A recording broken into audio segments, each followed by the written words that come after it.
Sumpah serapahnya itu apabila merusak bangunan ini akan dikenakan sumpah atau sanksi.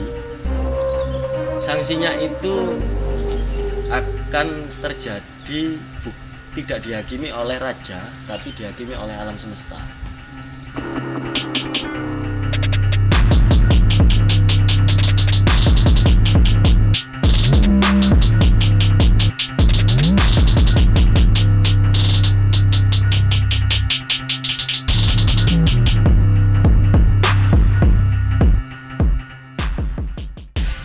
Dia akan dimakan buaya, diterkam harimau, digigit ular, penggal kepalanya, dirobek perutnya, dikeluarkan isi perutnya dan lain sebagainya.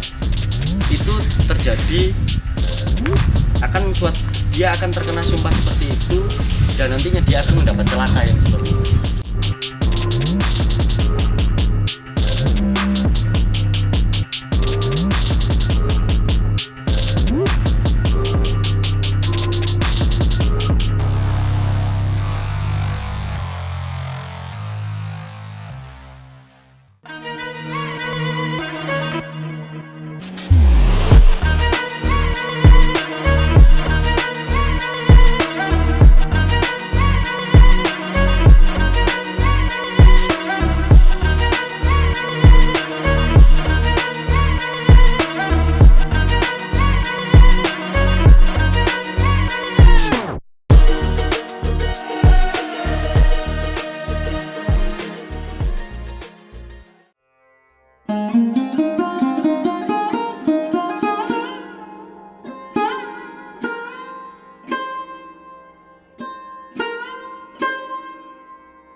Pak, bisa dijelaskan nama dan sebagai apa Pak di Desa Ngemaan ini?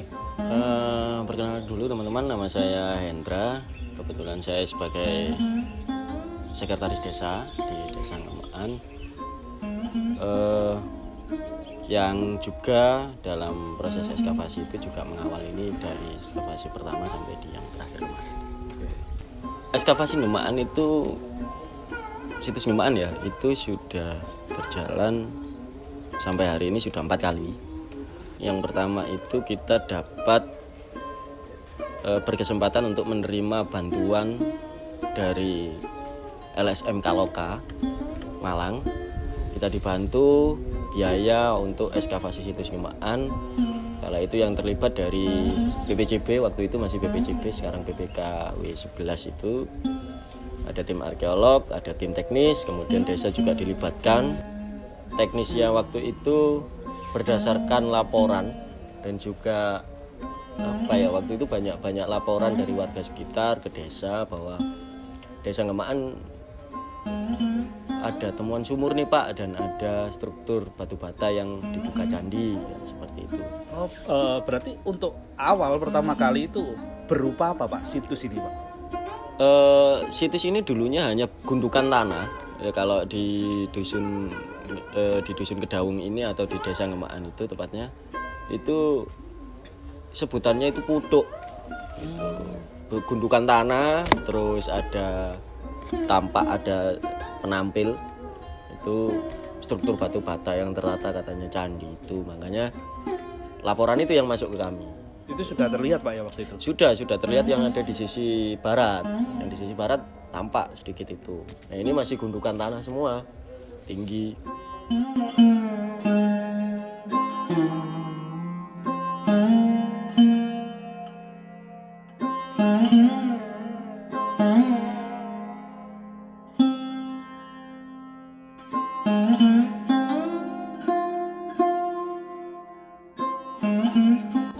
Semakin banyak diperbincangkan, masyarakat sekitar laporan ke desa nih ceritanya. Laporan ke desa, kami follow up dengan menghubungi pihak BPJB. 2 hari berselang, teman-teman dari BPJB datang ke sini untuk ngecek apa betul ini ada struktur, ada apa. Dulu beberapa yang tampak itu bukan hanya di putuknya aja, tapi ada di sisi baratnya sana, baratnya dari putuk itu ada juga seperti apa struktur batu bata di pematang itu sawah, di jalan sawah ini persawahan itu terlihat struktur batu batanya, dan di sisi selatan juga ada gitu loh. Itu terlihatnya memanjang atau bagaimana? Memanjang. Yang di belakang ya, yang di belakang dari situs utama ya, itu ada kelihatan. Terus akhirnya di sebelah sisi sana juga ada. Ekskavasi pertama 10 hari. 10 hari. 10 hari. 10 hari kerja ya. Oh iya, 10 hari, bukan 10 hari kerja, 10 hari full. Dalam waktu 10 hari waktu ekskavasi pertama itu Pak, itu ditampakkan apa aja Pak waktu temuan pertama kali ini Pak? Pertama itu yang jelas BPJB waktu itu fokusnya ke penampil yang tampak itu, yang di sisi barat. Yang terkena itu tadi ya? Bukan. Yang di situs utamanya, yang di putuknya. Oh. Yang di putuknya itu fokus di situ dulu karena bangunan utamanya di putuk, tampak di sisi barat. Yang situs utama ini baratnya itu ada penampil. Itu yang difokuskan mereka pengen teman-teman BPJB dan kita juga pengen tahu bentuk situsnya dulu. Jadi di ekskavasi pertama akhirnya dibongkar di putuknya, dibersihkan semuanya, terus kemudian karena dulu di sini masih ditumbuhi pohon-pohon, dibersihkan, kemudian diekskavasi di sisi barat. Betul, ternyata ini bangunan, sepertinya diduga waktu itu diduga candi bangunan suci awal. Tapi masih belum bisa memastikan apakah ini betul-betul candi bangunan suci atau pemukiman atau apa, masih belum tahu. Adanya temuan yang sangat spektakuler waktu itu Pak ya. Itu bisa dijelaskan nggak Pak, bagaimana waktu menemukannya itu, dan posisi Bapak sendiri waktu itu terjun langsung ikut atau bagaimana Pak? Bisa dijelaskan? Kebetulan di ekskavasi pertama sampai hari terakhir itu saya ada di sini terus. Waktu itu hari Rabu pagi itu masih belum nih ceritanya, karena kita masih gali fokus ke yang rusak-rusak dulu. Semakin dalam ke bawah yang ada di sisi selatan itu kok rusaknya semakin bawah. Nah, dari tim arkeolog juga waktu itu dari BPK, coba yang rusak dulu, kita ingin lihat apa sampai pondasi apa enggak. Bongkar, disisihkan kok ada bertuliskan apa namanya ini aksara kuno gitu kan. Disisihkan dulu, semakin ke dalam ternyata betul di bawah ada prasasti yang kondisinya tidak utuh ternyata. Itu sekitar jam 2, kondisi hujan, tetap digali dan dibersihkan, ternyata betul itu isinya prasasti gitu. Nah, yang menurut info yang saya dapat, prasasti ini kenapa dianggap spektakuler? Pertama, ini akhirnya menjadi sebuah temuan baru selama sekian puluh tahun bahwa BPK atau BPJB Jawa Timur, bahkan mungkin nasional ya, baru ini menemukan prasasti yang belum pernah diterjemahkan oleh Belanda. Sehingga itu menjadi sangat luar biasa, membuka tabir misteri baru, membuka literasi baru, membuka cerita-cerita baru bahwa tentang Empu Sindok ya. Waktu itu kita masih belum tahu apakah ini, kita masih menduga-duga ini Majapahit atau Mataram kuno atau apa, kita masih belum tahu. Eranya masih belum tahu. Begitu prasasti itu ditemukan di hari ketiga ekskavasi, semakin yakin bahwa ini dari kerajaan Mataram kuno atau Medang, gitu kan. Akhirnya dibuka di situ. Menjadi spektakulernya salah satunya itu, dari sekian puluh tahun ternyata masih ada prasasti yang belum diterjemahkan oleh Belanda. Itu pertama. Karena beberapa prasasti-prasasti yang ditemukan itu ternyata sudah ada transkripnya dari Belanda, sudah ada translate-nya, sudah diterjemahkan oleh bahasa Latin ya. Karena waktu itu tulisan masih Kawi, Jawa kuno. Maka kita masih belum tahu. Ternyata sudah diterjemahkan. Nah, yang ini menjadi spektakuler karena belum pernah diterjemahkan. Artinya situs ini menjadi penanda kekuasaan Mpu Sindok ketika berpindah ke Jawa Timur. Setelah, kalau bisa dikatakan setelah Prasasti Turian. Oh, malah setelah Prasasti Turian, Pak. Iya, Prasasti Turian kalau nggak salah itu 928 Masehi ya, Iya. tepat perpindahan si Mpu Sindok ke Jawa Timur Masuk ke Jawa Timur. masuk kan? ke Jawa Timur ya. Terus situs ini gitu loh, sebagai penanda kekuasaan bahwa, dan di situ juga dituliskan tahunnya. Waktu itu kita hanya bisa membaca tahunnya aja, membaca tahunnya, oh tahunnya tahun sekian. Kita hanya ingin memastikan ini peninggalannya siapa. Dari tahun kita bisa tahu, oh ternyata di tahun itu ini Mpu Sindok nih, gitu. Mpu Sindok nih, masih belum diterjemahkan semuanya. Berarti temuan situs atau Candi Gembaan ini sendiri lebih tua dari Majapahit ini, Pak ya? Lebih tua, Lebih tua. lebih tua berapa ya? 400 tahun ya? 400 tahun. 400 tahunan. 400 tahun, Pak. Pak, posisi waktu temuan pertama kali prasasti itu sendiri, Pak, itu posisinya bagaimana, Pak? Apa terbalik atau tidur atau berdiri, itu bagaimana? Posisinya apa ya? Tertidur ya. Tertidur seperti ini, menghadap ke atas. Menghadap ke atas, agak miring sedikit karena di bawahnya, karena itu ditumpuki sama reruntuhan-reruntuhan. Sepertinya itu setelah terjadi penjarahan, entah itu seperti apa, sehingga itu entah penjarahannya waktu itu membawa itu atau seperti apa, terus diletakkan di situ dan ditutup kembali. Jadi di dalam situ. Kondisi prasasti itu sendiri, Pak, berapa persen untuk utuhnya atau bagaimana? Hancur? Keutuhannya, kalau saya sih masih bentuk asli dari referensi dari beberapa prasasti ya yang lalu. Kelihatannya Prasasti Gembaan ini baru 60 sampai 65%. Sisa bawahnya masih yang sampai saat ini masih menjadi misteri, di mana sambungannya yang bawah ini. Meskipun poin dari catatan yang ada dalam prasasti sudah tersebut semua, sudah tersebut. Intinya sudah tersebut. Sri Maharaja Rakai Hino Mpu Sindok itu mendirikan sebuah bangunan suci di Desa Masahar. Waktu itu namanya Masahar, sebelum menjadi nama kunonya Desa Gembaan itu Masahar. Mendirikan di Desa Masahar, menyebutnya di situ candi ini itu Prasada Iparung Pangurumbigian, atau sebagai wujud penghormatan kepada leluhur yang ada di Mataram. Kira-kira seperti itu. Dan kerennya lagi di situ juga semakin jelas bahwa Mpu Sindok itu membangun situs ini tidak hanya situsnya saja, ternyata ada bendungan juga, ada irigasi, ada apa dibangunkan untuk melengkapi candi ini, gitu. Kemudian atas terima kasihnya, atau sebelum pembangunan itu pun Mpu Sindok membeli tanah ini untuk didirikan itu. Jadi tidak diminta. Ketika stigma banyak orang bahwa raja itu bisa seenaknya dengan meminta lahan, tidak. Mpu Sindok justru memberikan contoh bahwa seorang raja itu ketika ingin membangun sesuatu, dia membeli tanahnya.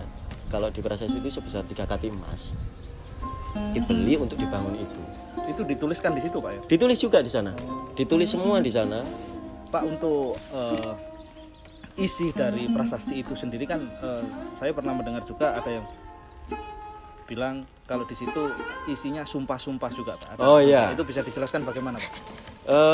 Jadi di prasasti itu selalu disebutkan beberapa hal. Salah satunya yaitu jadi ada di prasasti itu ada macam-macam penyebutan. Rata-rata itu disebutkan prasasti itu bentuknya biasanya pembebasan pajak, sama seperti Gembaan ini ada sima, penetapan sima. Kemudian ada sisi siapa-siapa saja yang datang pada saat peresmian itu. Kemudian acaranya apa saja, ada doa-doa, dan ada sapata atau sumpah serapah. Sumpah serapahnya itu apabila merusak bangunan ini, kan begitu, akan dikenakan sumpah atau sanksi. Sanksinya itu akan terjadi tidak dihakimi oleh raja, tapi dihakimi oleh alam semesta. Contohnya di situ juga disebutkan dia akan dimakan buaya, diterkam harimau, digigit ular, dipenggal kepalanya, dirobek perutnya, dikeluarkan isi perutnya dan lain sebagainya. Itu terjadi dia akan terkena sumpah seperti itu, dan nantinya dia akan mendapat celaka yang seperti itu. Kalau dia di sungai, dia akan dimakan buaya. Kalau dia di hutan, akan diterkam harimau, digigit ular dan lain sebagainya seperti itu. Itu yang kemarin menjadi mispersepsi bahwa gemean ini, karena saat itu prasasti itu yang tampak itu memang sapatanya yang sangat mengerikan. Di ekskavasi kedua ini mulai dibongkar yang perwara ini, dua ini dibongkar, tampak semuanya ternyata ada candi perwara 3. Akhirnya dilanjutkan masuk ke di perigi atau sumuran. Di ekskavasi kedua fokusnya ke sumuran, karena waktu itu tampak ada sumuran di tengah candi gitu loh.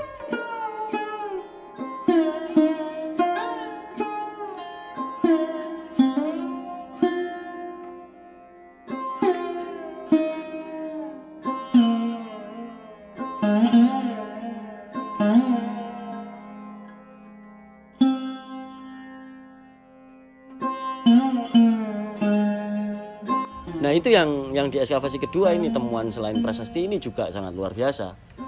Di situ ada hal-hal unik yang sampai hari ini juga masih menjadi tanda tanya juga gitu loh. Di luar nalar. Di luar nalar gitu loh. Ada cermin yang gagangnya itu berbentuk Ganesha. Kemudian cerminnya itu seluruh bodinya itu terbuat dari perunggu sampai menghijau seperti itu. Di dalam sumuran situ juga ditemukan. Kemudian ditemukan juga permata seperti kristal itu bulat itu, dan beberapa serpian emas juga ada. Kalau situs Geman ini berbeda sekali. Dia justru malah arah hadapnya itu sisi depannya ada di sisi timur, dan arah hadap sembahyangnya ketika itu menghadap ke barat. Ini yang unik. Maka seperti yang saya bicarakan di awal tadi, bahwa situs ini sebagai sebuah situs untuk menghormati leluhur Gusindok di Medang. Kemungkinan kalau menurut interpretasi saya sendiri itu merasa bahwa situs ini sengaja dihadapkan ke barat, menghadap ke Mataram kuno yang ada di Jawa Tengah. Maka dihadapkan ke barat. Kalau saya masih percaya bahwa ini dihadapkan ke Mataram kuno, karena menurut di catatannya juga ini sebagai penghormatan leluhurnya di Mataram, maka ini dihadapkan ke Mataram begitu. Antusias masyarakat Gemaan dengan adanya candi atau situs Gemaan ini bagaimana, Pak? Setelah ada situs Gemaan ini, masyarakat Gemaan jadi semakin mengerti tentang budaya, semakin kalau saya lihat antusiasme masyarakat itu sangat antusias sekali. Bahkan sering kali ketika saya setelah berkunjung dari sini keluar ketemu masyarakat, mereka bertanya tentang bagaimana candinya, terus bagaimana bentuk aslinya seperti apa sih Pak, ini seperti apa sih Pak. Itu sebagai salah satu wujud bagi saya ya. Saya merasa bahwa masyarakat saya sudah mulai teredukasi dengan situs-situs bersejarah, dan mereka sudah mulai melindungi bangunan-bangunan bersejarah gitu loh. Dengan adanya ini, kemarin ketika ada ekskavasi dan sebagainya, masyarakat belajar banyak di situ. Oh, desa saya seperti ini, adanya tahun sekian. Mereka belajar banyak sekali tentang temuan situs Gemaan.